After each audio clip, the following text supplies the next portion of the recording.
Yes, welcome you all. We are hosting Associate Professor Dr. Ayça Demet Atay today. Thank you, Hocam, for accepting our invitation to be here with us today. She will talk about peace journalism. Before giving her the floor, I would like to read her short biography to you. Associate Professor Dr. Ayça Demet Atay is a full-time lecturer at the Department of Journalism of the Faculty of Communication in Nearest University. She had her secondary education in German High School of Istanbul and Cottage Grove High School in Oregon, USA, as a participant of the American Field Service intercultural programs.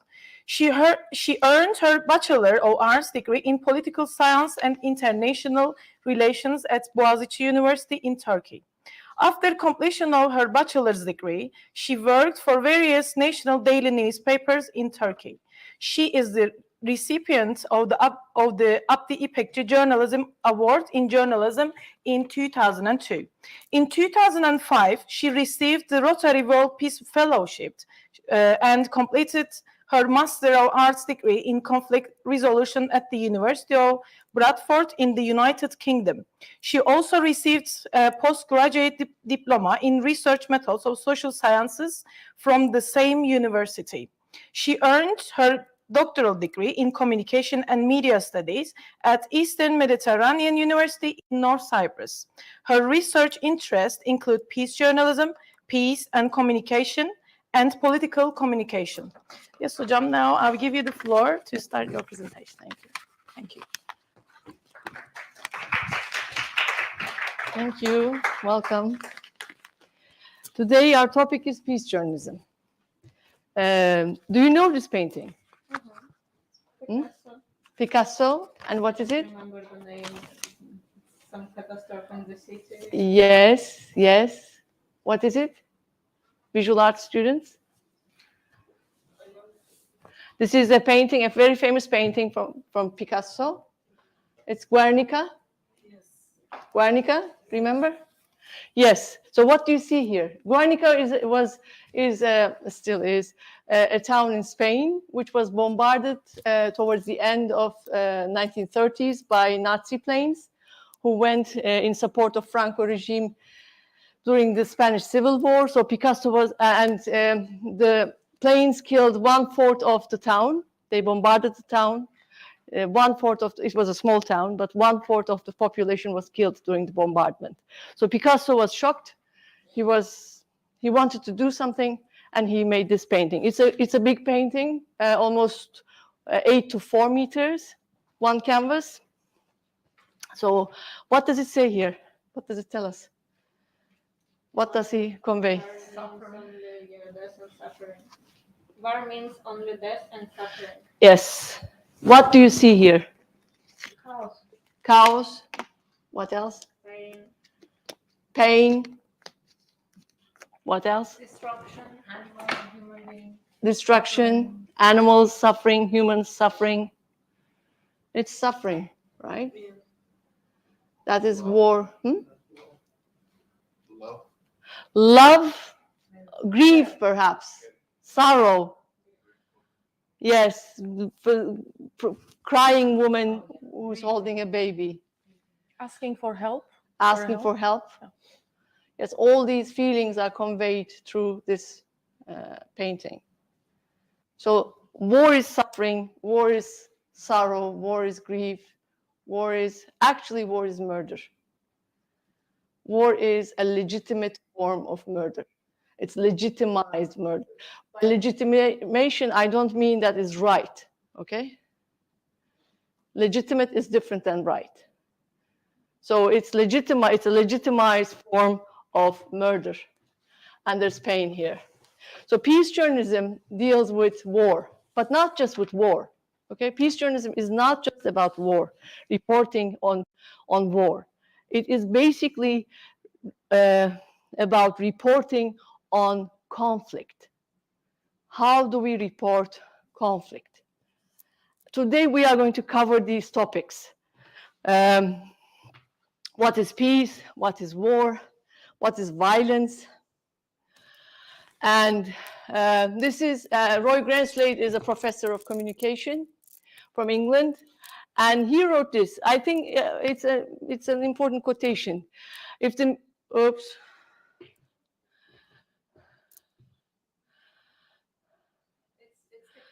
It's the cable, okay.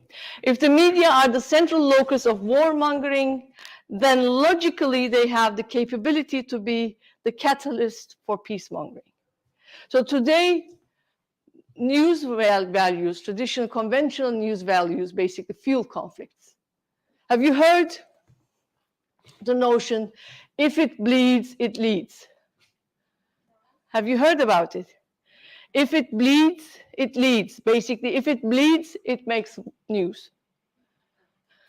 It becomes a leading news, okay? So if it bleeds, it leads. The logic behind if it bleeds, it leads, fuels conflicts. And peace journalism is criticizing this, this notion, this understanding of news values, and looks at news values from a different perspective, from an alternative perspective. And basically seeing the power of media. Okay, the media does not have unlimited influence, of course, on readers and audiences, but still it sets the agenda. We can agree on that. And so if it is the central locus of warmongering, it means that it can be the same potential can be transformed into peacemongering. So this is from peace and media, and that the media have a responsibility for supporting peace is not a new issue. Peace journalism emerged in 1990s, but the idea that news media should support peace goes back to 1978, to the UNESCO Declaration on Fundamental Principles Concerning the Contribution of the Mass Media to Strengthening Peace and International Understanding. So there's a declaration of UNESCO. You know UNESCO. You know all UNESCO, right? Yeah. It's the United Nations Educational, Scientific, and Cultural Organization. So in a document on a declaration which dates back to 1978, UNESCO says that the mass media have an important contribution to make to the strengthening of peace and international understanding in countering racialism, racism, apartheid, and incitement to war. So the declaration continues, in countering aggressive war, racialism, apartheid, and other violations of human rights, basically which are spawned by prejudice and ignorance, the mass media, what shall it do? The mass media, by disseminating information on the aims, aspirations, cultures, and needs of peoples, contribute to elimination of ignorance and misunderstanding between peoples. And it tells us what the news media should do. So let's continue. We see a lot of othering in news media. Today, after this presentation, we're going to watch three short videos. So I want you to focus on the videos with your full attention because they are quite short. But there you can see othering, prejudice, stereotyping, not dehumanization, but ignorance as well. So we see this a lot in news media. Polarization, at times hate speech. So there's an extreme case from Rwandan genocide, which I want to share with you. And is there anyone who speaks French? How do you read this? Radio, television? Libre de mille collines. Libre de mille collines. Okay. So radio, television, radio. Radio. Télévision libre de mille collines. Okay. It was a Rwandan radio station. Have you watched Hotel Rwanda? Yeah. Yes? Yes? There you could hear the broadcast of the radio on the background. We are going to listen to one part, a small part of from the radio's broadcast. And so during the genocide, the radio station played a significant role inciting violence. So it acted as a source of propaganda by inciting violence and hatred against Tutsis. The Rwandan genocide was against the Tutsi minority in the country, and Hutus who were for peace, oppositional Hutus, and against Hutus who married Tutsis, and basically they advocated the annihilation of all Tutsis in Rwanda. And they called Tutsis cockroaches. Do you know what a cockroach is? It's a bug animal. Hamam böceği in Turkish. Cockroaches. So the radio was found guilty, and some editors of the radio was sentenced to long-term imprisonment by the International Criminal Tribunal for Rwanda after the genocide. And now we are going to listen to it. Let me just 1 second, please. Oops.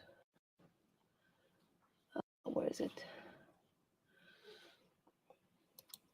Yeah, let me open it.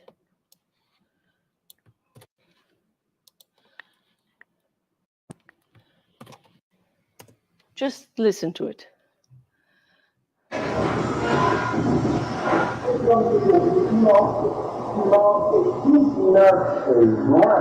It's in Rwandan. Is there anybody from Rwanda here?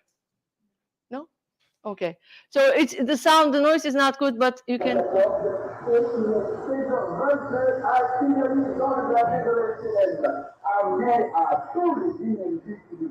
Cockroaches are Tutsis.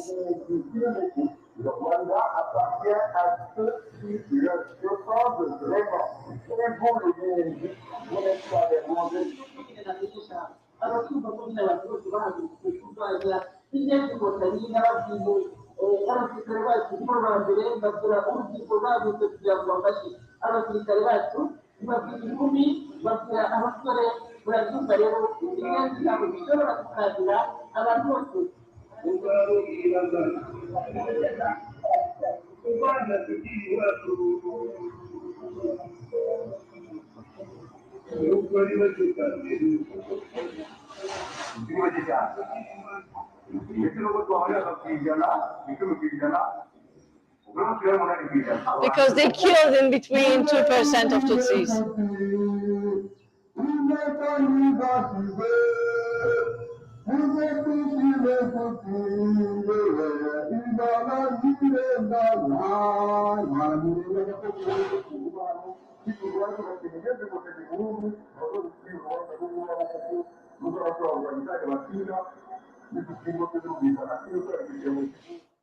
Okay, so this is it. So cockroaches. Oops, sorry. Sorry. Let's finish. So cockroaches, calling them cockroaches, which needs to be exterminated, and that is hate speech. This is an extreme case, okay? So we don't hear this quite often in news media. What we do get messages when we read in between lines, we get many messages. So those messages are, in this case, they were dehumanizing, okay? What does it mean, dehumanize? No more considered human. Exactly. Not anymore considered as human. So they were cockroaches which need to be cleaned, exterminated. They were not humans. They were not valued as humans. Exactly. And they were talking in the name of God, if you remember. So God is merciful for them, basically, to kill Tutsis. So this was an extreme case, as I said, and they were convicted to long-term imprisonment, the people who were responsible of the radio station. So at times of war, we see a lot of misinformation and disinformation. What is misinformation and what is disinformation?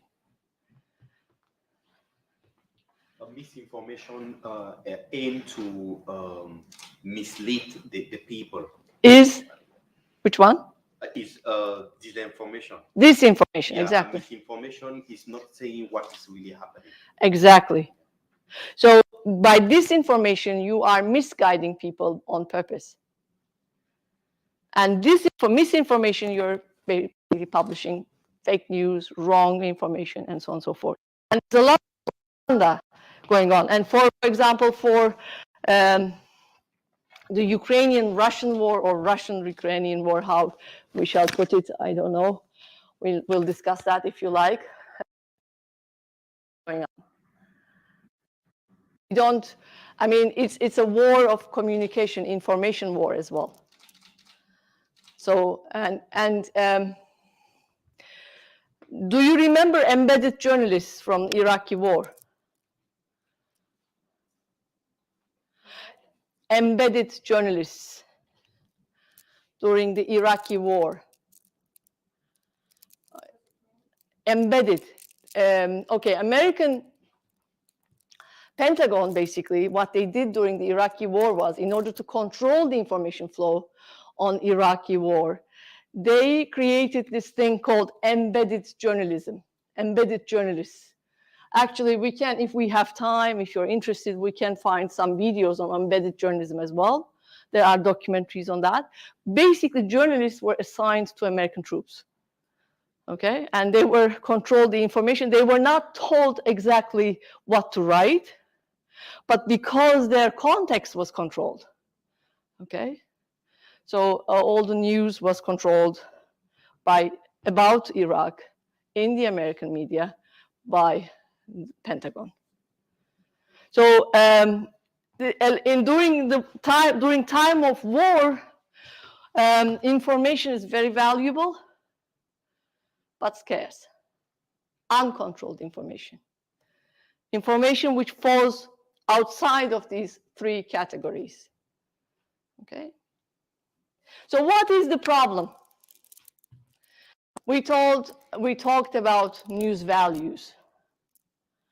The problem is very much about the news values, about which can be summarized by the phrase, if it bleeds, it leads.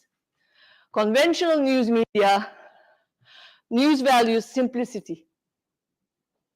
Wars and peace are complex phenomenon. Okay, they're not simple. And most of the time, there are not two parties. And most of the time, the coverage is on major personalities. President Putin versus the Ukrainian president, for example. We see these figures. What was his name? Zelensky, yeah. So President Putin versus President Zelensky. And then we hear other presidents as well in the meantime. But we hear the voices of major personalities. And wars are complex, as I said. There's a lot involved, and most of the time, they are not two-sided, okay? So it's a complex and multi-sided issue, conflict. It can be armed conflict, it can be interpersonal conflict, intergroup conflict, which we will see. But they are complex, multi-sided. They're not simple. Okay? Simplicity works against peace in that respect. Immediacy, have to report immediately, right? Up to date all the time, bombarded. But you lose the depth of news in most of the cases. You lose in-depth information, the background information. Drama, the more dramatic, the more it makes news, and ethnocentrism fuel conflicts. Gadi Wolsfeld is a scholar, and he says that the news media often play a destructive role in attempts at making peace. This is, of course, debatable. We can discuss that. But he says that news media are fair weather friends with peace agreements. Violence, conflict, crisis, extremism make news rather than cooperation, moderation, consensus, incremental progress. Okay, and news media most of the time leave the space when a peace agreement is signed. But peace, mostly peacemaking, peace building, starts after the peace agreements. There is a process called reconciliation. The society needs to reconcile. The society needs to heal their traumas, the societies, the parties. War is trauma, friends. So societies need to heal their wounds, and it takes time.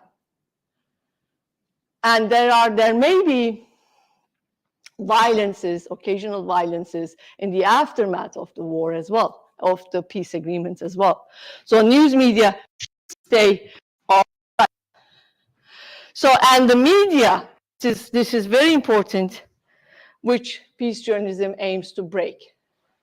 The media often dichotomize between us and them, us being the good guys, them being the bad guys, presenting our suffering and their brutality. We see this a lot during conflict reporting. They don't present our brutality and their suffering, which we need to see as well, which we need to hear about as well. And we have the right to be informed. That is, communication is a right, right? Information is a basic human right. But that right is very much, how shall we say, is not met. Especially during the time of conflict, armed conflict. So peace journalism sees itself as the solution. This is Lynch and McGoldrick. Jake Lynch and Annabelle McGoldrick are two pioneer journalists who basically who worked a great deal to support peace journalism. And this is from their book, 2005 book. It's called Peace Journalism, the title. So they define this as such. Peace journalism is when editors and reporters make choices of what stories to report and about how to report them that create opportunities for society at large and to consider and value non-violent responses to conflict. As we will see in the coming slides, friends, conflicts are inevitable. Okay? We cannot live without conflict. Conflicts are inevitable, they are natural, and they're healthy. So if there's a society without conflict, I would suspect that it's being under dictatorship. So if everybody agrees with everybody else, there's a problem. In a democratic society, there will be conflicts all the time. So the problem is not conflict itself. The problem is how we deal with conflict. And the nature of conflict. And the nature of conflict. Very good point. But we can transform the nature of conflict. We can transform the nature of conflict. But we need to first understand it within its all complexity. So this definition gives journalists agency. Okay, they are defined, given as an agent role. They are the ones who make news, who report news, which can be discussed, which is open to debate. Of course, journalists are agents, but yet there is also a structure, the media system, which we need to consider as well. So we are going to look into those in the coming slides. And peace journalism supports an ethics of journalistic intervention. Journalists' responsibility is not just report, okay? You report, wake up. You are writing, okay, good. You report and you have responsibility of the consequences of your reports as well. You must take the responsibility for the consequences of what you write. Not just what you write, what you take, what you show, okay? So, and journalists have the responsibility to intervene in the conflict. They're not bystanders. They're not standing from outside. They're inside. They're participants to the conflict. That's a different form of approach to journalism ethics, which we will see in the coming slides. So when we have to first consider news-making process. Is there anybody from journalism or new media? Is that digital media? Okay, who is from digital media here? Good. So you know about news-making processes. Good. So news is not reflection of truth. News does not reflect reality in a mirror fashion. We need to understand that. This is basic media literacy. News does not reflect reality in a mirror fashion. Okay? It is a representation of reality. And that representation is the product of a selection process. Some aspects are selected, while others are omitted. This is a collective process. News reporters select some aspects of reality and omit others while reporting, and this is the first filter. Okay, so let's suppose that there is something happening here, and I am the reporter. I went to the scene, I talked to my sources, I took my notes, I took my pictures, and I wrote a story. I compiled a representation of truth from my representative interpretive repertoire. I write what I perceive as important. Important aspects. If you were there, maybe you would come to the same event, you would write perhaps it's a selection process. You would select other aspects and write another story out of the same incident. This is the first filter, okay? The reporter is there. The second filter is the editorial process. So the editors edit and at times reshape the news stories or simply the headlines.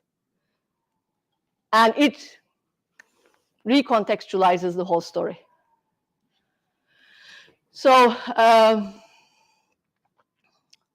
according to the values and priorities of their news institution, here comes now the structure into the play.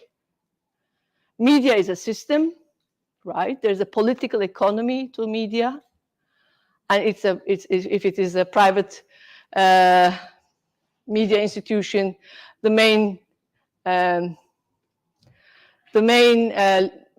gain is profit.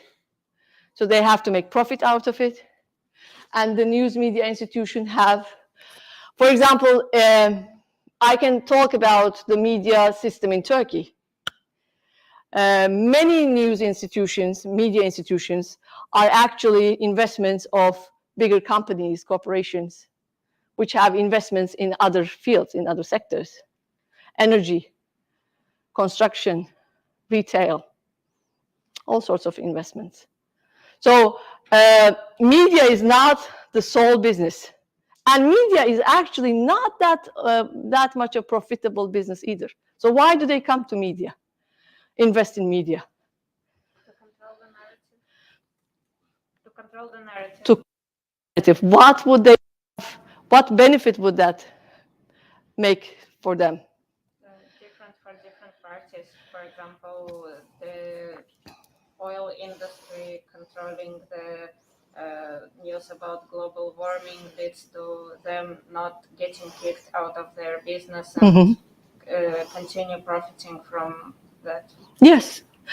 Most of the time, there are researches about that these news media institutions, news media outlets, are used for other, how shall we say, for other purposes, for other business purposes. Or media is power, right? So it gives them a lot of influence in decision-making, on decision-making. So priorities of the news institutions come into the play as well. And later, we said news-making is a collective process. The meaning-making is a collective process. And later, the audience and readers decode the messages in news text according to their interpretive repertoires. And what is left to them is their interpretation. So news-making process is a collective process. We should look at it as a collective process.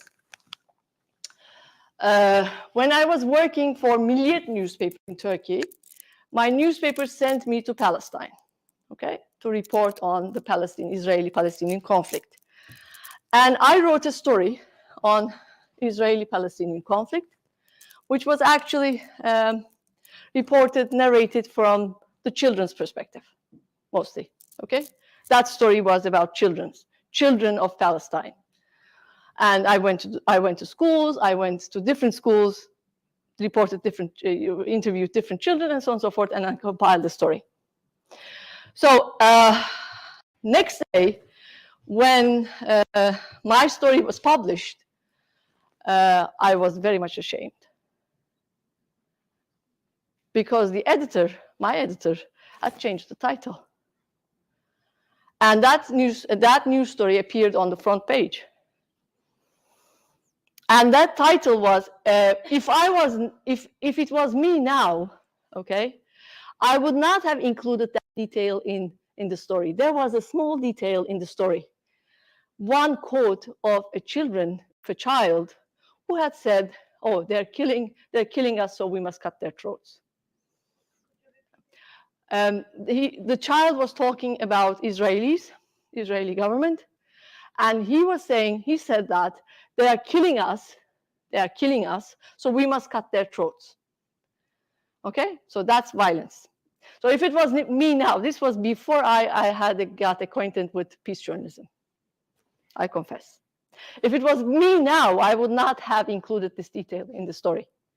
But this detail was a detail somewhere in between lines, okay? And my title was something different. It was for peace. But next day, when I opened the newspaper, on the front page, I saw the title. They are killing us, so we must cut their throats. And that started the process of my resignation from the newspaper. So the editor changed the whole message. So it's not up to the reporter only. It is a collective process which we must understand. And this message was perfectly war journalism and not peace journalism. Hate speech, exactly. So we must understand the news-making process. So peace journalism is a normative theory. When we say a normative theory, what do we mean? That it is prescribing actions, not describing them. Exactly. It prescribes the right approach. What you should do, what you should not do, and why you should do it, and how you should do it. It sets norms for you to follow. It's a normative theory. It sets norms. So, and it claims that news media have the responsibility and the capability of contributing to peaceful transformation of conflicts. So, let's wake up and let's discuss peace. So we're talking about peace, peace, peace, peace, peace. What is peace? How would you define peace? Peace journalism is for peace, for supporting peace. Yes, but what is peace?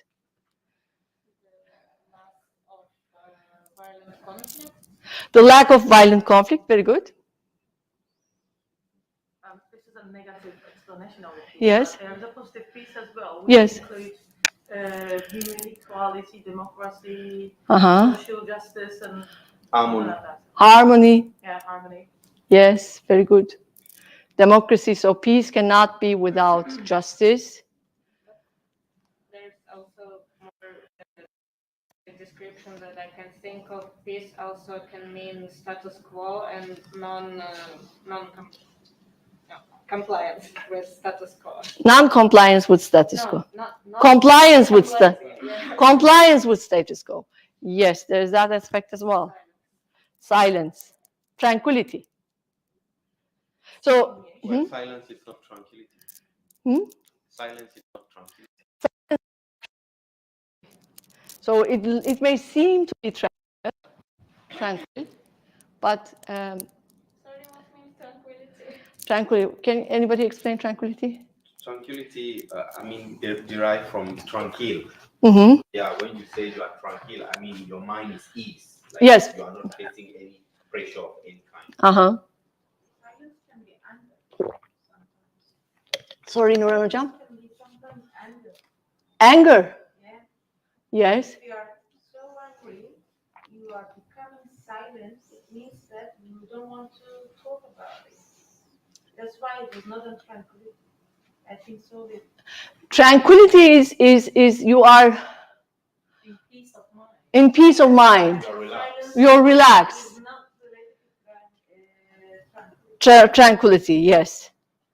So when we say peace, actually we are going to discuss about name him quite a lot during this presentation. Johan Galtung. Have you heard about him? Johan Galtung. He's a Norwegian peace scholar. He's still alive. He's the founding father of peace journalism and also peace studies. And he makes a distinction between negative peace and positive peace. Negative peace is just what you have said. It's the absence of direct violence. If there's no direct violence, we can talk about negative peace. For example, in Cyprus, we live in negative peace in that respect. There's no violence. There's no, generally, there is no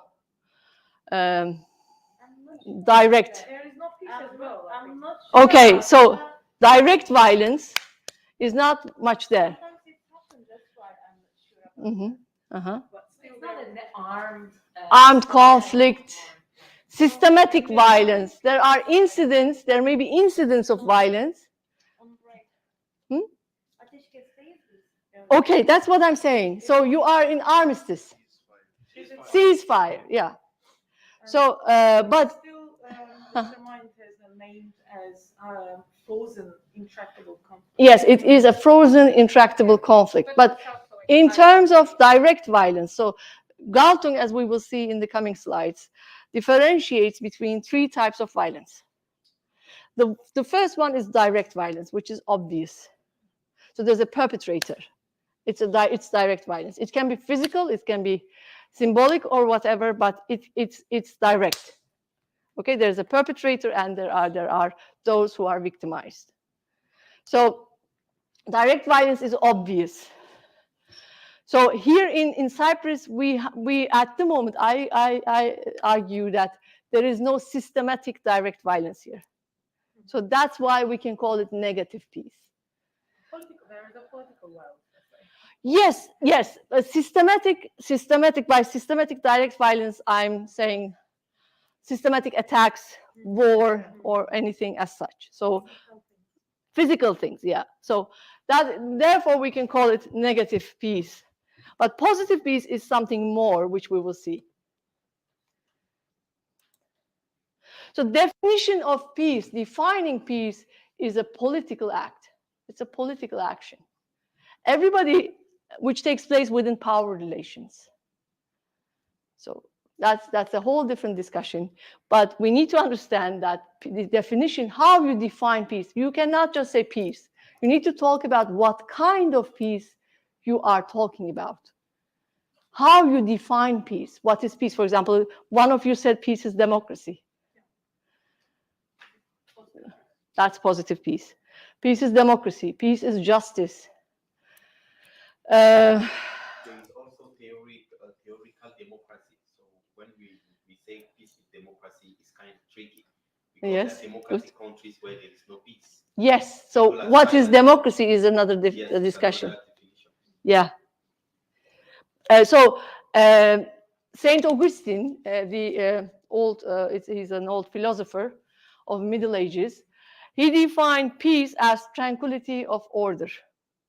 So if there is order, if everything is tranquil, as we discussed earlier, if there's no conflict, apparent conflict, he said it is peaceful. But that is really tricky. We have to approach this definition carefully. Because tranquility may result from oppressive power relations that prevail in a country, in a society, in which various forms of domination and exploitation have been rendered as natural, hence invisible. This is a lot, this has been for thousands of years the case about patriarchy, right? So it's been naturalized. It's not seen as oppression because gender roles were naturalized, right? The place of women, roles of women, oppression towards women was naturalized. So we didn't see it as an issue. So was it peaceful? According to our understanding of today, no. So tranquility needs to be approached carefully. Peace journalism searches for peace through peaceful means. You cannot, peace is not war. And there should be the discursively, there's a lot of war and militaristic references in the news media. Waging peace, for example. What is this? Come on. You don't wage peace. You search for peace. You don't make war for peace. Okay? We need to be careful about our discourses as well, how we use the wording, because our words, especially if we're in news media, we reconstruct the world in our words, with our words, how we define issues. So this is from Lynch again. Peace is based on attempts to discern and live by peaceful values at every level. Now we are going to move into conflict. At every level, from our interiority to relations within families and workplaces and among communities, nations, and civilizations. So at every level, intrapersonal, peace with our own selves. Interpersonal, peace with our friends. Peace with our spouses, peace with our boyfriends, girlfriends, intimate relations. Intergroup relations. Intercountry relations, international relations. So peace needs to be sought at every level. And peace journalism, if we are to come to peace journalism, it's not just about how to report on war, but from a wider perspective, it is about how to report on conflict.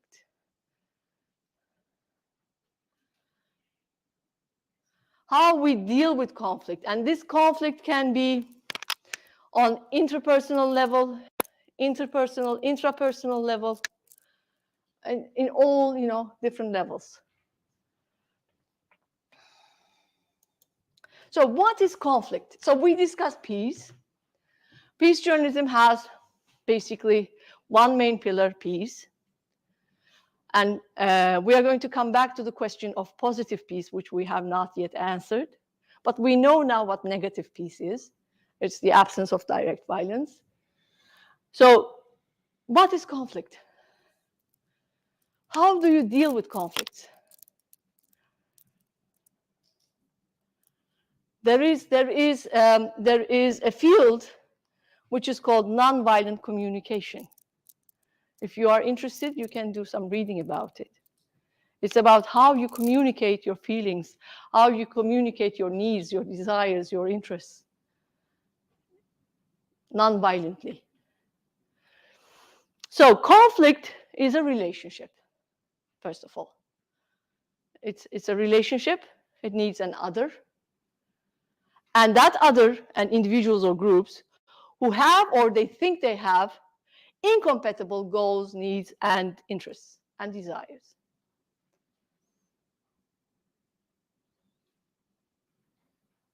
Are you in conflict? Have you ever been in conflict?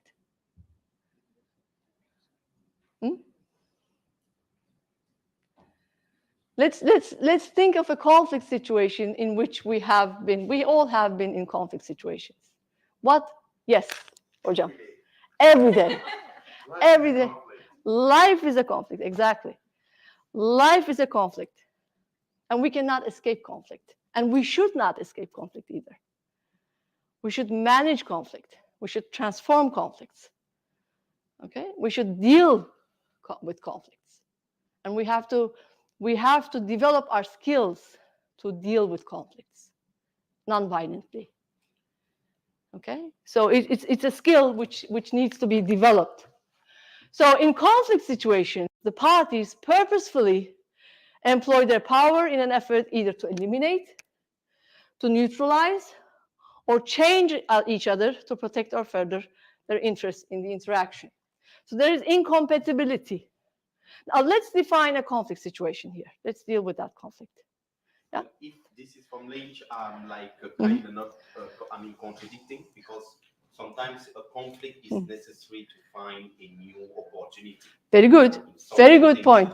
Conflicts are healthy. In conflict resolution, in peace studies, the concept of conflict is regarded as a healthy and natural relationship. Okay? Form of relationship. Conflict is healthy. So if you have conflict, it means that you're breathing and you are exchanging information. But it shouldn't include, violence. Exactly. That is the problem. Violence in different forms. It should not include violence. Psychologically or physically, exactly. So I think the violence is the consequence of the disagreement during the conflict. Like, we shouldn't mix maybe conflict and war or conflict and physical violence. Conflict for me is already a state of disagreement with something. Your party and my party conflicting about an issue. And then when we can now find a perfect ground, a common ground that satisfies your party and mine, then the other option is war, which is a resultant to the conflict. Yeah. Yeah. Yeah. That's the extreme case, war. But there can be forms of violence in other, forms. So there are different theories which see reasons and remedies of conflict differently. Communications theory focuses on mistrust between parties. When there is a conflict, there's mistrust between parties. And they have different styles and systems of cultural communication. Okay? There's mistrust and misunderstanding following mistrust. So what needs to be done accordingly is breaking down stereotypes, exploring each other's culture, and improving communication. That's the focus of the communications theory on conflict. There's another theory called, theories, my friends, cover partially. Okay, so this is not either or. Okay, look at them as complementing each other. Okay, so human needs theory looks at conflicts from the perspective of needs. What kind of needs do we have in life? What kind of needs do we do? Do you remember Maslow's hierarchy of needs? Yes. Security needs. Yes. So human needs theory is very social needs, recognition, to be loved, to be cared for, to realize your potential is a human need. So it starts with, self-esteem is a need.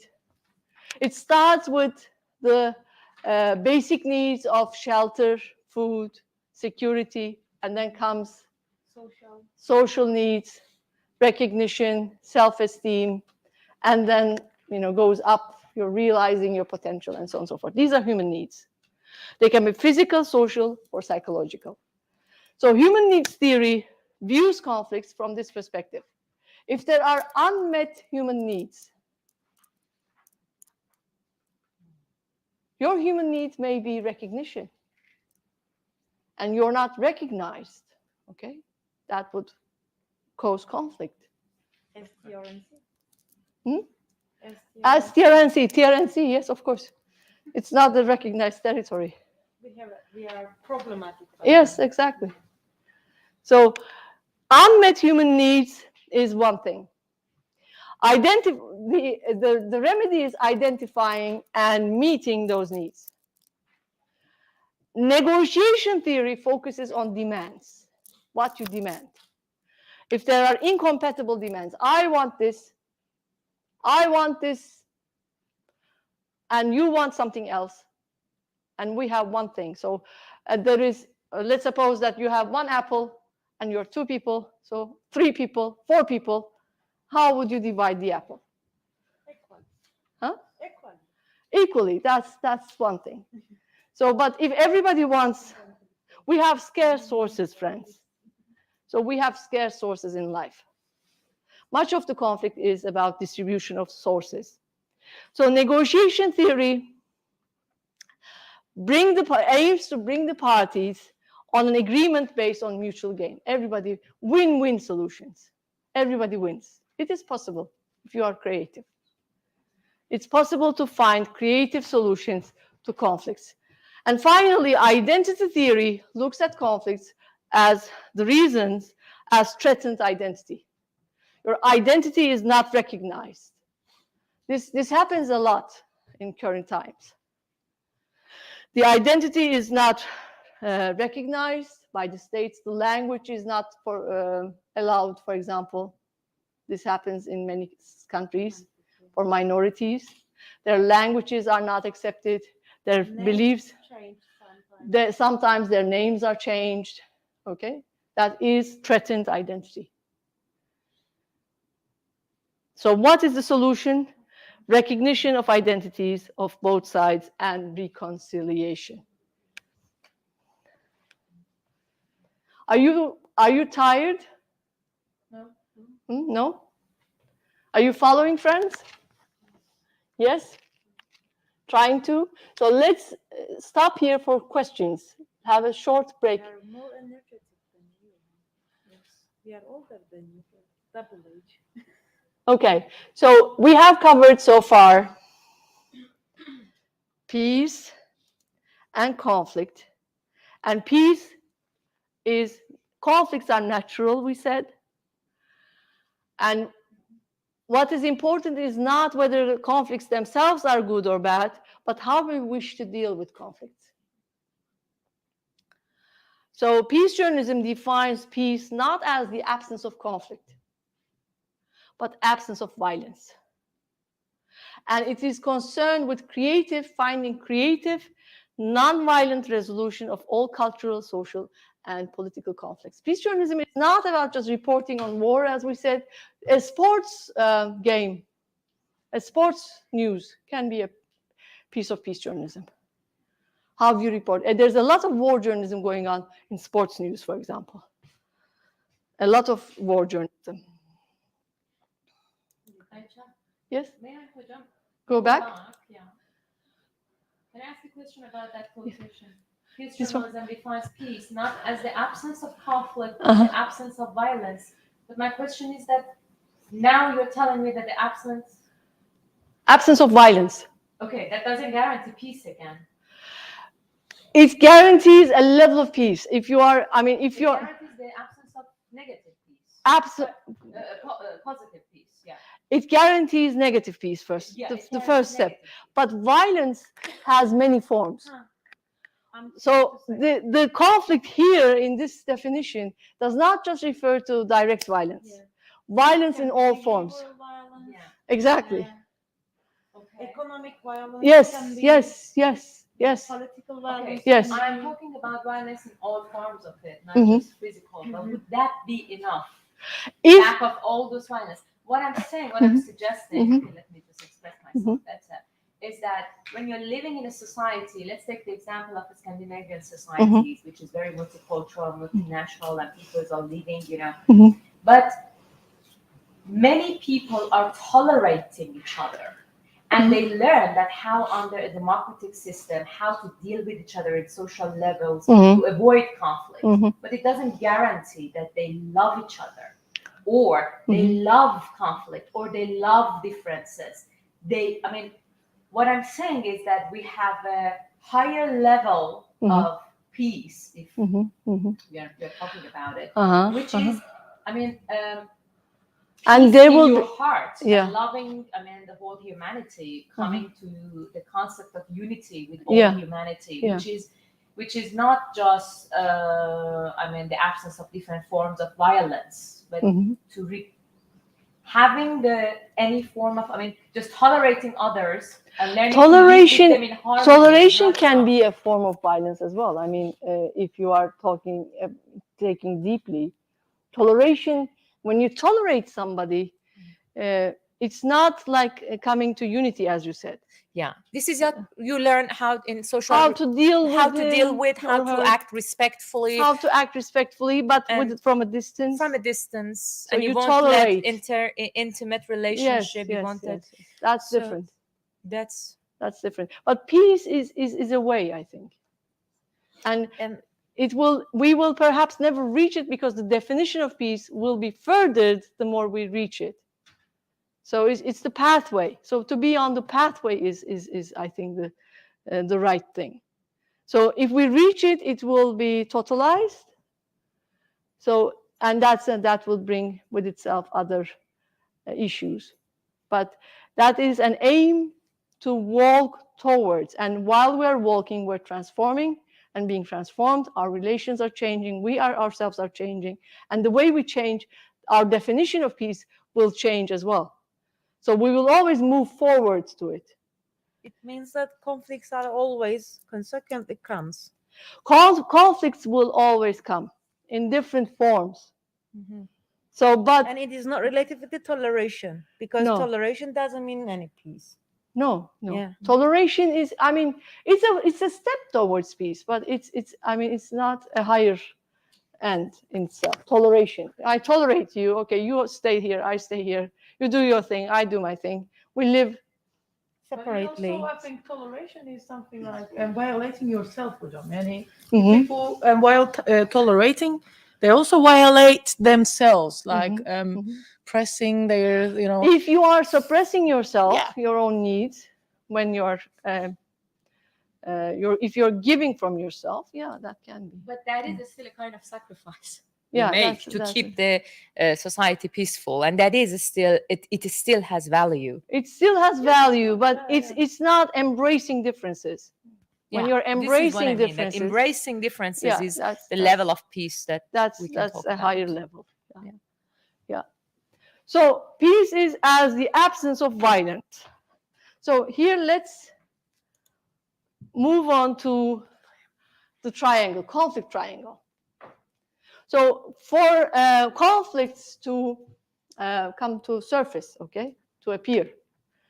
So it's like a triangle. We're going to, in the next slide, we're going to see more of it. On the one end is behavior, violence, it's open, okay? Your behavior, we're going to see it. On one end, there's attitude, and the other end, contradiction. Now keep this triangle in mind, okay, as we move on to the next slide.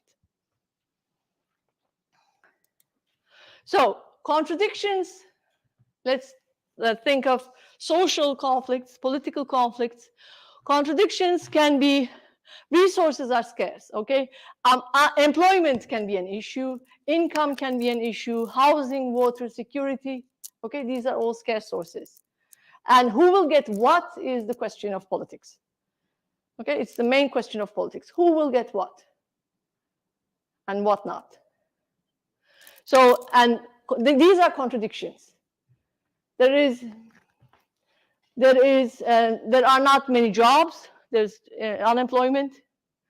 There is poverty. You don't have resources for education. That may be another scarce source. So these are contradictions. Or there may be an identity issue, threatened identity issue in the country. You belong to a minority group, but you cannot practice your religion, you cannot call yourself in your own native language, you cannot. Tribalism. Tribalism. Yes, tribalism is another issue. These are contradictions. Okay, power is unevenly distributed, or unresolved grievances exist from the past. This happens a lot between communities. Unresolved grievances exist from the past. Okay, what they have done to us, the atrocities they have done to us. Okay, those are unresolved grievances. Attitudes. Lack of trust, the first thing. And poor or no communication. So peace journalism is attempts to build the bridge of communication among parties. Okay, so surpass othering and build bridges of communication. So when there's poor or no communication between parties, that is attitude-based, then there can be violence has more, how shall we say, proportionality, more, chance of going out. So when there's poor or no communication, lack of trust, or parties may not value the relationship between them. Okay, so that may be another attitude base. And behavior, this can be maiming, killing, war, massacre, genocide at the extreme case. Yaralamak. Evet. Hurting physically. Physically, okay, physical violence. So these all things, in order, when you look at the behavior part end of the conflict triangle, you need to remember that there is more under it. Okay, violence is the top of the iceberg. So you need to go down to the contradictions and attitudes. Okay, let's go back. So this is what you see here is the top of the iceberg. But conflict is a complex phenomenon. It has many aspects. Contradictions and attitudes are here. So, and they're below the sea level. You need to go down the iceberg in order to find the root causes of conflict. These are the root causes of conflict. Okay, so peace journalism is about informing and thinking about the root causes of conflict. So when you approach conflict in its all complexity, then you have chance of reaching a peaceful solution. So peeling the onion. Let's take an onion. Okay, so the outside is what is reported in the news mostly. At the outside, let's take an onion. Now we have a knife. We started peeling the onion. Okay, what we see outside is positions. Positions. What we say we want. That's a position. And that is what is usually reported in the news. News are about positions, mostly. What the parties say they want or they don't want. Okay? But you need to peel the onion. Go to the root causes.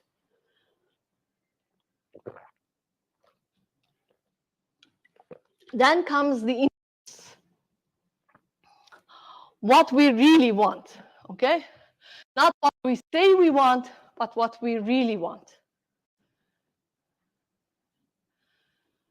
And then comes needs, what we must have, or what we fear. We can add fears here as well. All of us have fears. And if you're thinking of political conflicts, parties have fears as well. Countries have fears as well. Nations have fears as well. Okay, what we fear is important. It's a need of security, for example. The party may fear of elimination, being eliminated, of security. Okay, so here I'm now adding fears as well. Fear is a need of security, which needs to be addressed, and it's important. Or stay in comfort zone.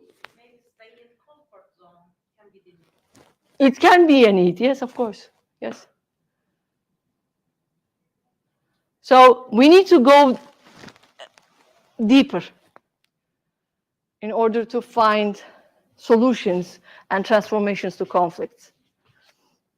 So we need to peel the onion. So some definitions of peace, just for your information. Martin Luther King, for example, defined peace as not the absence of war, it's the presence of justice. He associated justice with peace. Albert Einstein also associated justice with peace, law of order, in short of government. Mahatma Gandhi also associated justice with peace. Justice lived by unarmed nations in the face of all odds. So justice is an important aspect of peace. It has to be a just social order. Not just a... Okay, so when we come back to our Johann Galtung, who I said is the founding father of peace journalism, he associates peace with nonviolence and creativity. He looks at conflicts. He's a peace researcher mainly, and he looks at conflicts, and he worked as a mediator, negotiator, whatsoever in many conflict areas as well. And he argues that nonviolence and creativity are the basic aspects, dimensions of peace. So peace is nonviolence plus creativity. Hocam kumanda verebilirim size isterseniz. Oturmak isterseniz. Yo, tamamdır. So it's not victory and ceasefire, okay? So victory and ceasefire are the first level of peace, negative peace. There is a ceasefire. If there's ceasefire, there may be, the arms may have stopped, but it does not mean that there is peace. Peace needs reconciliation. So finally, we are going to look into 3 levels of violence in order to understand the concept of positive peace. We said direct violence is open. It's easier to grasp. There's a perpetrator. I hit you. I exerted direct violence on you. But structural and cultural violence need more attention. In Galtung's words, structural violence is silent. It does not show. It is static. It is the tranquil waters. Tranquility is here again. Structural violence. So, which may be seen as natural as the air around us. Patriarchy is a form of structural violence and cultural violence. So it seemed as tranquil waters. So Galtung gives the example of slavery, for example, in order to explain the 3 forms of violence, which I will go further. Structural violence can be understood as political, economic, or social relations creating barriers for people that they cannot remove, and that affects their lives negatively. So we're talking about relations on the system level, okay? Structural violence is about system, okay? The system we live in. For example, economic, social, and political injustices caused by the capitalist mode of production can be given as examples to structural violence. Education, for example. Think of education. How can education be a form of structural violence? I will sit now. Huh? Easy. How? The structure of education can be poorly made. It can lead the young minds into the territory where they will doubt themselves or the people around them, which will lead to violence. Like it may be a form of indoctrination and harmful. Okay. Think of it from a different perspective. Think of the opportunities of education. Does everybody have the opportunity to a good education in the world? No. Why not? The lack of education. So the lack of education also can be violence. Yeah, it's a form of violence. So you are here in a good university, you have some opportunities, you of course coming here necessitates skills and hard work as well, but then you also have other sources. Some people don't have those sources. It is because of the written there, the capitalist model production. Yes, That is it. yes. So it's a system level, okay? So that is structural violence. The people who do not have access to education are subjected to violence in a different form. So let's think about another form of structural violence. Yok yok ben size şey vereceğim hocam. Remote control. Okay, tamamdır. Yoruldum. Saat 3.30'da diğer canlı yayın başlayacağı Tamam. için burada biz devam edeceğiz ama canlı yayınımız kesilecek. Tamam, okay. Yani kitabı kaydedin. Bu yayını daha sonra bana linkini Yüklü olacak. yüklü olacak. Tamam. Evet, ne zaman isterseniz. Tamam, okay. So, teşekkürler. So let's give another example to structural violence. We need to understand the structural violence, the concept, very well. Because we said violence is not just direct violence of maiming, killing, or whatsoever. There are indirect forms of violence, and this is an indirect form of violence. Structural violence. Poverty is structural violence. Power what? Poverty. Poor, being poor. Oh, poverty. Yeah. Poverty. Yeah, it's structural violence, isn't it? Economical order itself. Yes, yes. And if you are born into a class, your class more or less determines which opportunities you will have in life.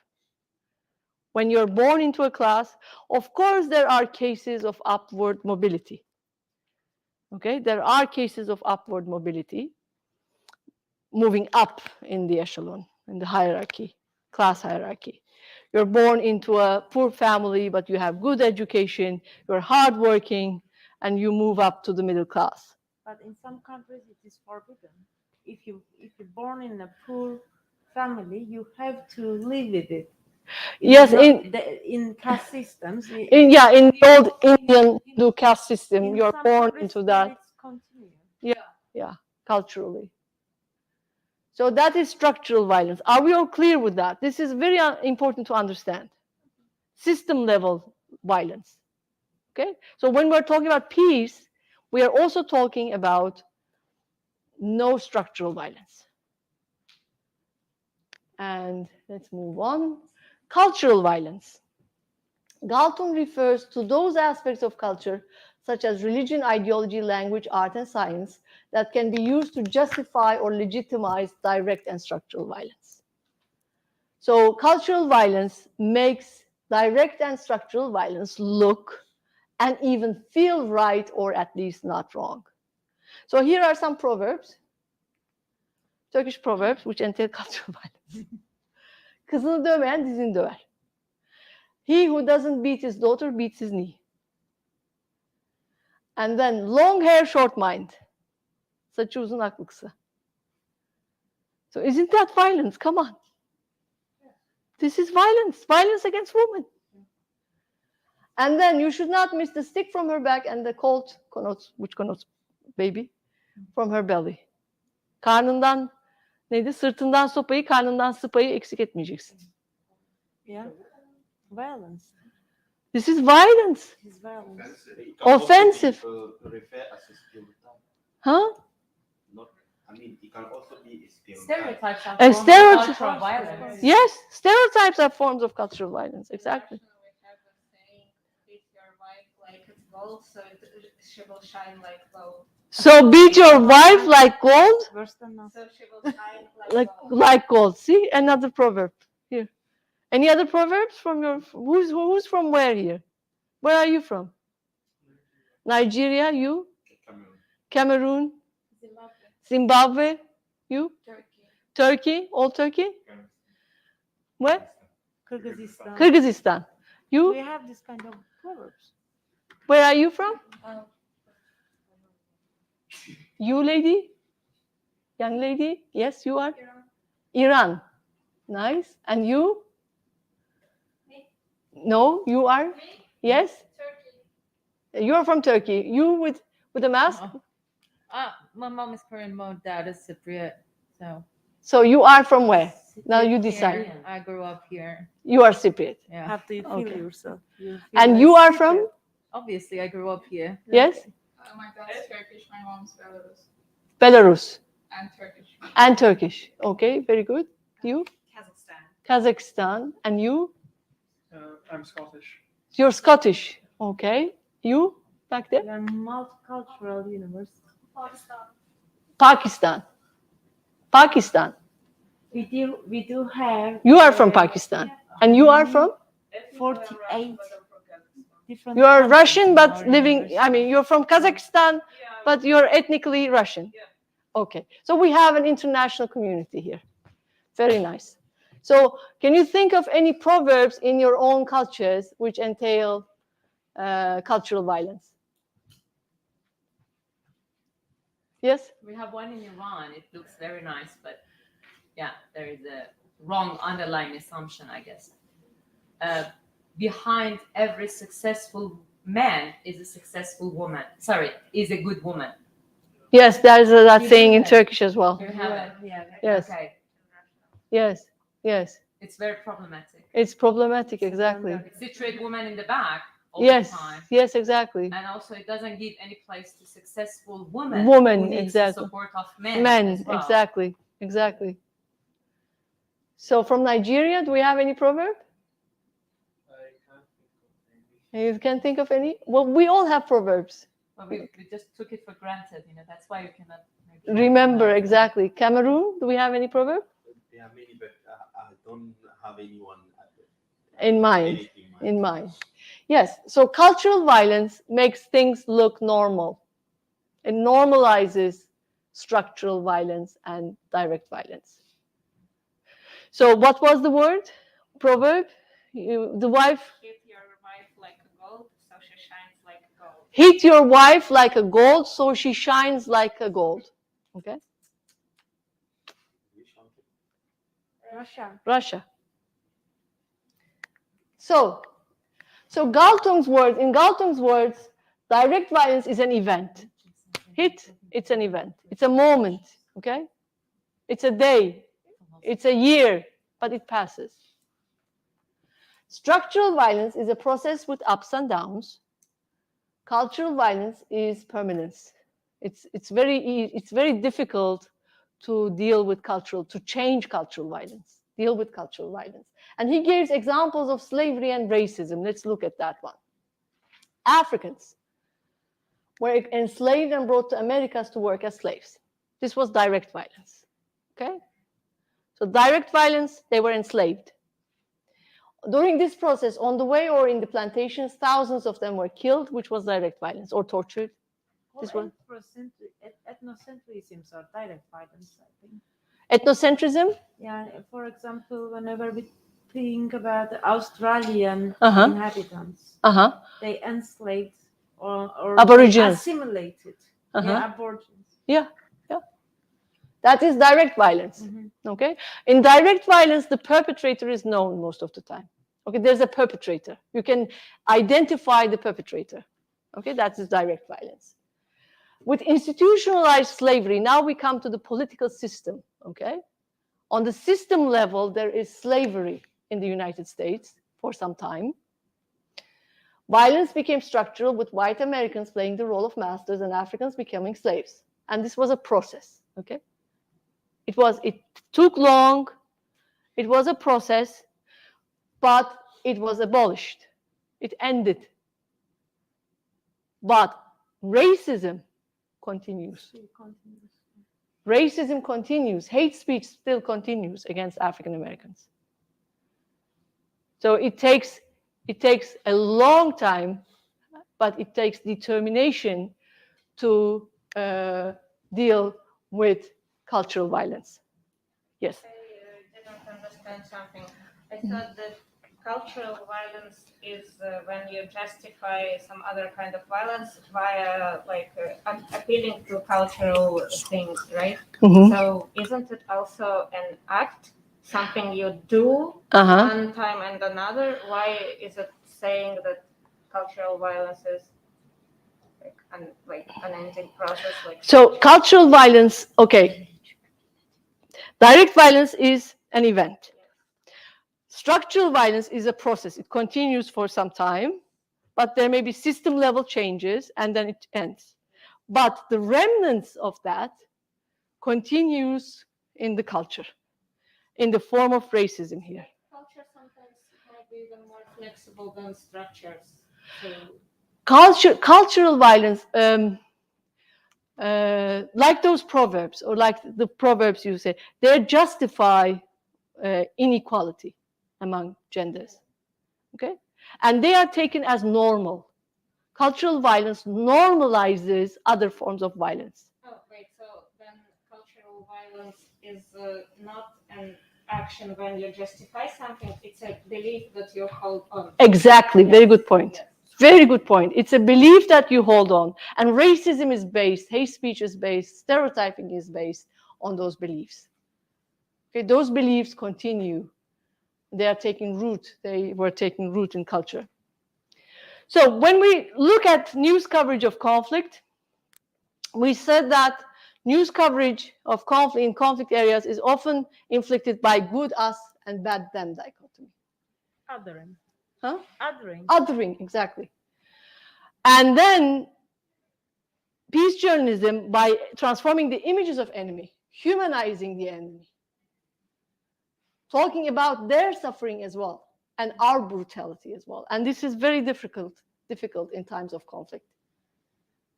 If you are in a conflict situation, if you are in a war situation, if you are reporting from this perspective, you may be called as a traitor. Traitor. What is traitor in Turkish? Hain. You may be called a traitor, as a traitor. Because this dichotomy takes hold of the situation. So it's difficult, and it needs courage. It needs courage. And the news media. It needs to be fair. Exactly. Peace journalism is about being fair. That's a very, very, very fundamental element of peace journalism. You need to be fair to yourself and to the other. Okay, it's not about being objective. Objectivity is a different discussion. We can discuss this for hours, but this is not about objectivity. It's about fairness. Okay, you have to have a good, how shall we say, scale of balance. Just balance. Balance, exactly. Balance, but a conscious conscience. Okay, your scale of conscience should work very well. You need to be fair. So disseminating negative enemy images delegitimize a particular group for political purposes. Based on dehumanization and demonization of the other, these images are means to sell the war to the public, and it happens a lot. The bad guys and good guys. Now, peace journalism views the role of the journalist as part of the solution. Okay, the journalist is seen as a participant observer, not an outsider. This is a fundamental difference in journalism ethics. Okay, so the editor I have given from my older newspaper, he had once told me, or let's suppose that you are in Bosphorus Bridge, Boğaziçi Köprüsü in Istanbul. There's this bridge which connects two sides to continents. So let's suppose that you are in Bosphorus Bridge and somebody is about to commit suicide. what would you do? What would you do? Try to stop that person. Try to stop that person. Talk to him. Talk to him. What would you do? And call the police at the same time. Convince him not to jump. Okay. What would you do? You're a journalist now. You would talk to that person. Well, all good. Everybody is good here. Sorry? Sorry? Or jump together. Okay, you go further. Sorry? I'm a journalist. Take out my camera. Take out my camera. Exactly. This is what my editor had told me. I said I would stop the person. Now that's news. Your responsibility is not to save the person. Your responsibility is to report on that event. Come on, what kind of news is that? Suicides are every day. So that was his approach. Okay, this is a conventional news approach, as to the responsibility of the journalist. You're outside of your story. Your responsibility is just to report on that. Peace journalism says no. You're not outside of your story.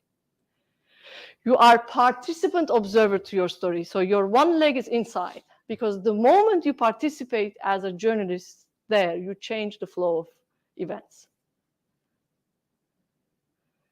You are participant to the story. Yes, you observe the story, but not from a distance. So if we come to our person who is about to commit suicide, you are human first, right? So you're not just going to pick up your camera and wait. Do you remember what was his name? The famous Kevin Carter, the Pulitzer Award-winning photographer. Do you remember the vulture and the child? Yeah. The photograph. Mm-hmm. Do you remember that? Mm-hmm. So Kevin Carter goes to Africa, to Sudan, I think, during famine, and so there is. And he sees a child and a vulture, Akbaba, next to the child. Could you please show it to our? Yeah, students? sure. I know it, but they don't know it. Sure, yeah, okay. Because I'm giving this example always. Vulture, the animal against Mufasa. Göstermez. They were. Okay, let's see. Yunus. Değişmedi. Vulture, yeah, vulture and the child in Sudan. Yeah, this is the photograph, famous photograph. No, it doesn't. He's gone. Oh, sorry. This is an award.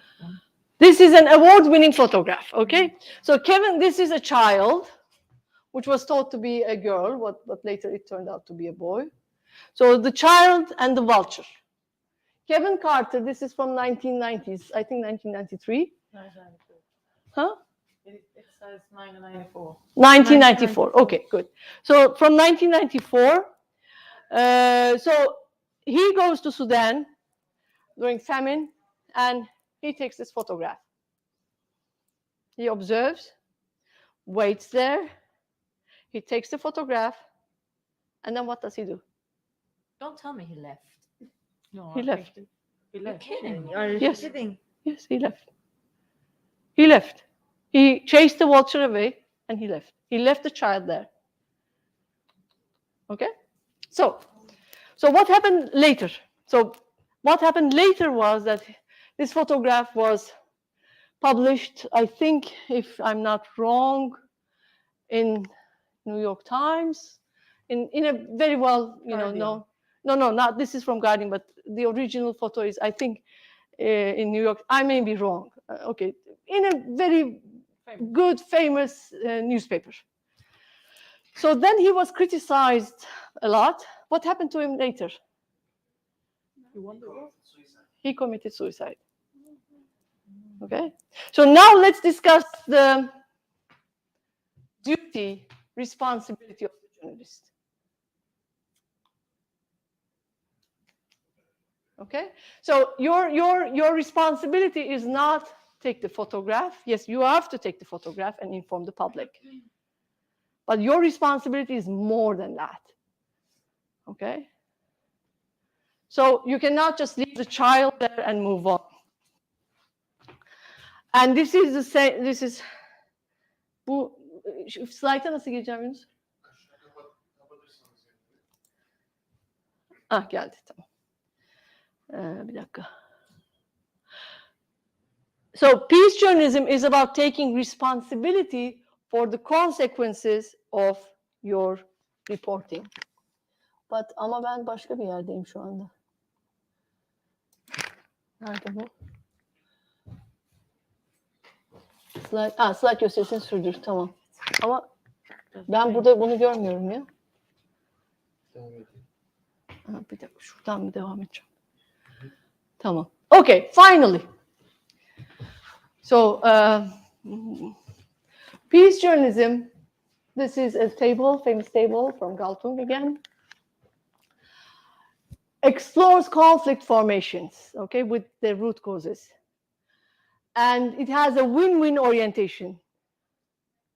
So everybody can win. We don't have to lose. Well, the other party doesn't have to lose in order for the one party to win.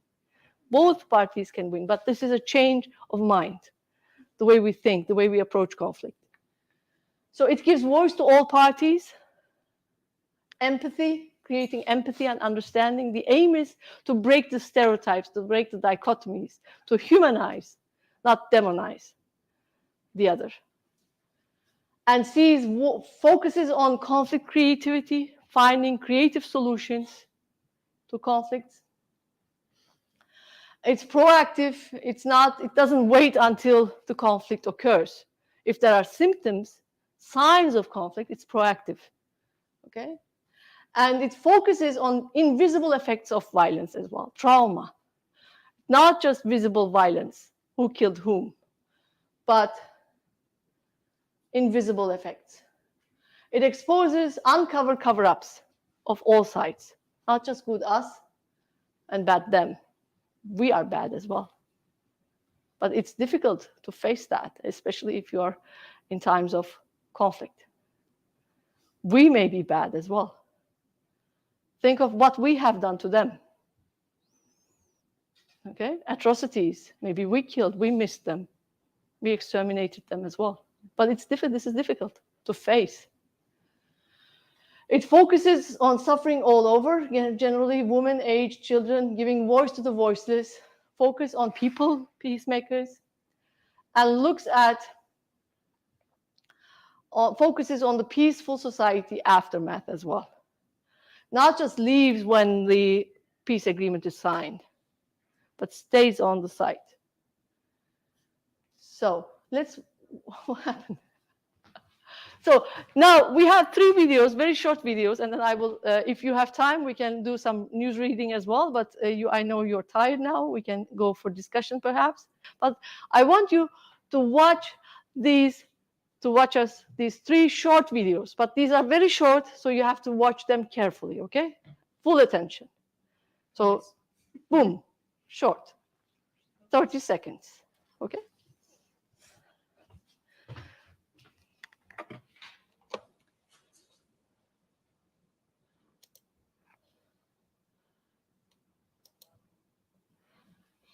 All right, okay. Now with the Russians march. Okay, this is an American. Now with the Russians. Wait. Now with the Russians. This is CBS News, a very well and respected American news channel. Okay, so an American reporter calls Ukraine. Now with the Russians marching in, it's changed the calculus entirely. Tens of thousands of people have tried to flee the city. There will be many more. People are hiding out in bomb shelters. But this isn't a place, with all due respect, like Iraq or Afghanistan, that has seen conflict raging for decades. This is a relatively civilized, relatively European, I have to choose those words carefully too, city where you wouldn't expect that or hope that it's going to happen. So it's partly human nature, but they are not in denial. Okay, so what do you think? Now with the Russians marching in, it's changed the calculus. Huh? It's racist. And He's a racist, He is exactly. racist. So what does he say? I think he came out and apologized later, but that was so late already. Yeah. So what does he say? He's against Muslims, I think, and they. No, he's not against Muslims. He's against, I mean, he's, huh? I mean, talking about class, he thinks that some human beings are higher than others. Exactly. Because Who they are have those human beings? blue eyes and European. Europeans. He's Eurocentric. Yeah. So let's go to this one.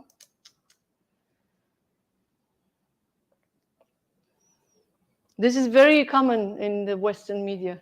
This guy is a Turkish. Huh? He's, This guy? Yeah. This guy? No, he's David Sakvarilidze. It's, I think, Georgian. It can be, I mean. He's not Turkish. It's very emotional for me because I see European people with blue eyes and blonde hair being killed, children being killed every day with Putin's missiles BBC. and his helicopters and his rockets. And so, of course, I understand and respect the emotion. What you are outlining there is this tension between longer-term efforts to apply pressure to Vladimir Putin, such as financial sanctions, and the very immediate military threat which you're experiencing. So sorry. So previously, when we were using spreadsheets, we were Sorry. So the BBC reporter, the news presenter, is trying to, change it. But what does he say? Blue eyes. Blue blonde eyes. Hairs Blonde hairs. are Blonde killed hair. every day. Yeah. So another one. The other one, I think. That's innocent as well. He's talking about it as a armed conflict. Yeah. Confrontation, not As invasion. attack or invasion. Yeah, exactly. So both of them are. The how you word is important. How you name it is important. Is it an operation? Is it invasion? Is it war? How do you name it? When you name it, when you name an attack an operation, what does it mean? Legal. Yeah. Legal? Planned? Normal? Exact. Acceptable? Very good points. Right? Exactly. So, operation, what was America's invasion of, what was Iraqi war called? Invasion of America, Iraq's invasion? Desert Rose, was that? Desert Rose, Operation Desert Rose. I don't remember the name now. But it was operation. It was an operation. Operation. You operate, you're going there in order to save the people. Bring peace, they said. Hmm? Peace operation. Bring peace. Yes, exactly. Is it the same? Yes. Operation. Isn't it same for the Cyprus conflict as well? Yes. What was the It is called from when it depends where you look. exactly. What is it called in Cyprus? In the North Cyprus, Yes. most of the, especially the rightist people, Yes. call it as operation. Yes. What is the operation called? Turkey's operation. Not Turkey's operation. Sorry, peace operation. Peace operation. Peace operation. Sorry. Yes. Turkey's peace operation. Peace But when we operation. look at- When you go to the other Intervention. side, to the south side, Yes. it is invasion. It is invasion. It's okay. How you word it is important. I think nowadays nobody calls war. Sorry. Nowadays, like I think in 21st century, Mhm. no war is officially called war. War, exactly. But like at the same time, you still can at least talk about those wars, calling them wars. But right now, what's happening in Russia, I can't, for example, say that it is war. It is just operation, the Yes. armed operation, or otherwise Yes. I'm in jail. Whoop. Yes. On Operation. 15 years.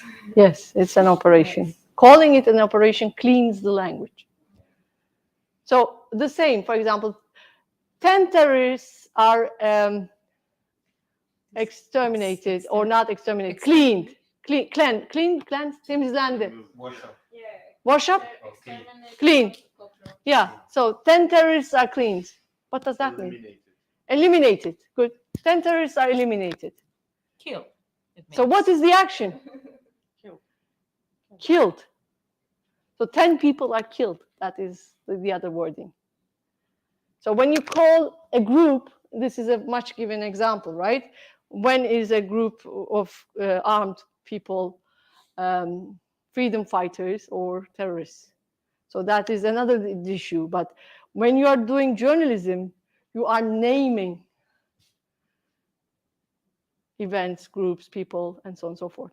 So when you name, you give a position, you assign a position. So those positions are important. You have to be aware of what you are giving, what name you are giving. Is it an operation? Is it an invasion? Is it war? Okay. So last one, and then we will finish. It's similar. Refugee crisis in Europe back in 2015, Poland was one of the EU countries that, was hesitant to take in refugees. Talk about what has changed and a different position now. Yeah, well, just to put it bluntly, these are not refugees from Syria. These are refugees from neighboring Ukraine. I mean, that, quite frankly, is part of it. These are Christians, they're whites, they're very similar to many people who live in Poland. Okay, this was short. Again, short and harsh. They are Christians. They are. This is understandable that how a human can, name people like this. I really don't. That's understand. racism, Eurocentrism, I really don't understand. racism, discrimination. Yes. I saw those clips before, but now seeing them for second time, it's so strange how everyone they're pausing, but then they say it anyway. They're like, to say it harshly, to be frank, but they still say They say it, exactly. They say it because they think about it. But this is like a mutual relationship. It should be fair now. Okay. Because we are talking about fairness. Okay, good. I saw people, not in news, but I saw people from Muslim communities who, when you're talking about this recent conflict, they show no sympathy with Ukrainian just because of this racist language of the Western media. So they're condemning, they don't accept to condemn this war. They don't show any sympathy towards them because they are blonde and white. And because refugees from Syria and Afghanistan and Iraq were somehow rejected or not welcomed in some of those countries. And now actually they show no sympathy because they are being accepted in those countries. So what I'm saying is that this exists both let's say sides. Hatred speech and lack of sympathy. I think it's far beyond that because they are reacting like that because for many years the international community, including the media, didn't regard or didn't give much attention to what is going on in Yemen, in Palestine, in Iraq. So that is why. So the anger really went up. So it's not just about maybe this comment, but the fact that people are giving more attention to what is going on in Ukraine than what has been going on in those. Of course, that's why it is now the time to use this opportunity if we are really toward peace and not toward nationalism, racist ideas that exist. I mean, we're all living with our prejudices. But this is the high time to show that how you can show sympathy with the world around you, no matter what color they are or what nationality they have. If you just react the same way that they were acting, so what the difference is then? Yes. Okay. Teşekkürler. Thank you. For any questions? Yes, we finished. Thank you for this informative presentation, Hocam. And thank you all as well for your participation and effective, questions and comments as well. And I hope to see you here again, Hocam. Thank you. Thank you very much.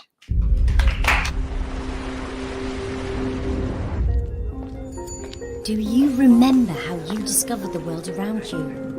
Can you hear the beat of life?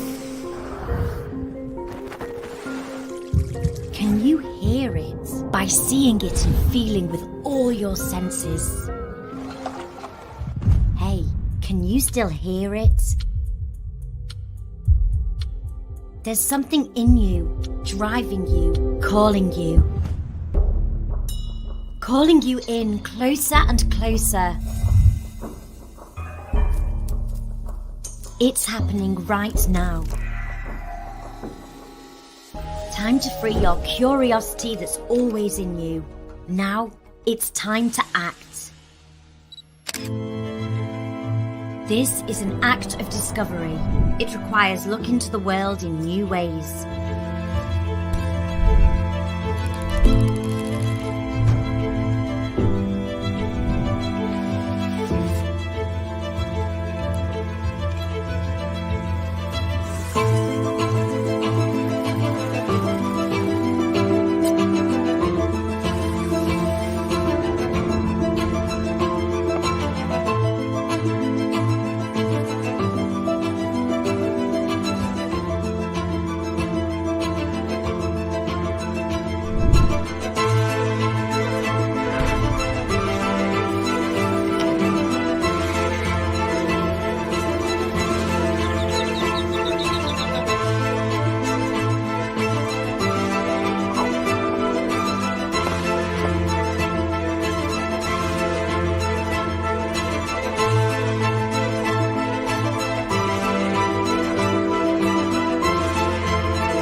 To answer for, but we're not offering you the answers. We are here to encourage your questions, but more important than the question is how you answer it.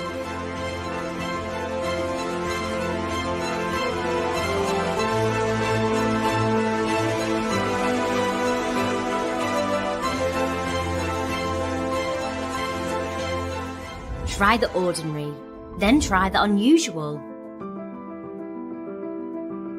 To live is learn, and to learn is to live. Live, learn. It's an endless process. This is your path.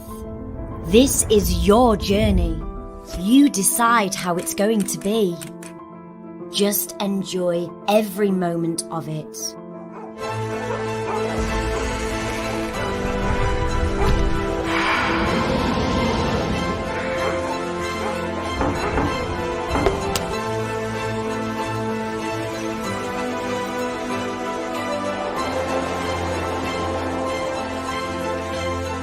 We believe in design, keeping it simple but also significant.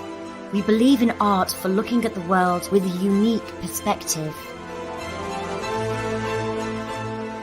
We believe in creativity for communicating better with the world. Creativity takes courage. The future belongs to the curious. Come and experience it with us in Aracad and discover your creative potential.